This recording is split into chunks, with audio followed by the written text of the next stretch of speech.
මෙවර ඉන්දියානු premier league තරගාවලිය මේ දිනවල පැවැත්වෙන්නේ ඉතා උණුසුම් ආකාරයටයි. සෑම තරගයක්ම ඉන්දියා ප්‍රේක්ෂකයන්ගෙන් පිරෙන IPL ලීගයේ අවසින් දවස එකිනෙකා හා ගැටෙමින් වාර්තා බිහි කරනවා. ශ්‍රී ලංකාව නියෝජනය කරමින් ක්‍රීඩකින් රැසක් මෙවර IPL සඳහා සුදුසුකම් ලබාගෙන තරග සඳහා ක්‍රීඩා කරනවා. සන්රයිසර්ස් හයිදරාබාද් කණ්ඩායම මිලදීගත් එෂාන් මාලිංග මෙවර සුපිරි දස්කම් සමගින් තරග දිනවන්නේක බවට පත් වෙලා තිබෙනවා.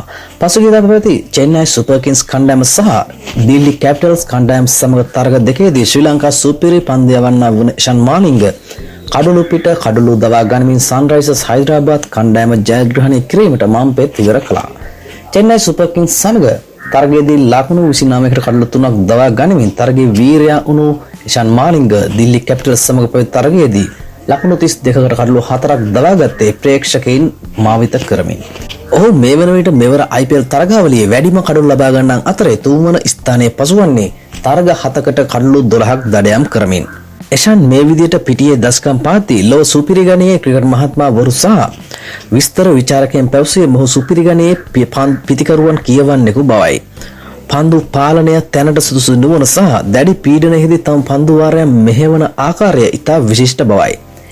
ඉතින් මොහුගේ කැපී පෙනෙන දක්ෂතා නිසා සන්රයිසර්ස් හයිදරාබාද් කණ්ඩායමේ අයිතිකාරණිය වන තුරූපි කාව්‍යා මාරන් පවසන්නේ එෂාන් මාලිංග තේරු සුපිරිම ක්‍රීඩකයෙකු කියාය.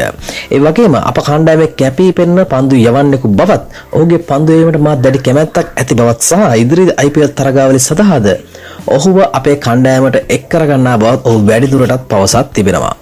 ඉතින් ඔහුගේ මෙවර IPL තරගාවලිය ඉතා සුපිරි IPL තරගාවලියක් වනවා නොඅනුමානයි කියලා තමයි අපිට හිතෙන්නේ. ඉතින් අපි ඔහුට ප්‍රාර්ථනා කරමු ඉදිරි තරගත් වලත් හොඳින් තමන්ගේ පර්ෆෝමන්ස් එක පෙන්වා කඩළු දඩයම් කරමින් මෙවර IPL තරගාවලියේ වැඩිම කඩළුලාභියා බවට පත්වන්නයි කියා. ඉතින් ඔයාලගේ අදහසත් පහලින් කමෙන්ට් කරගෙන යන ගමන් වීඩියෝ එකට ලයික් එකක් දාන්නත් අමතක කරන්න එපා.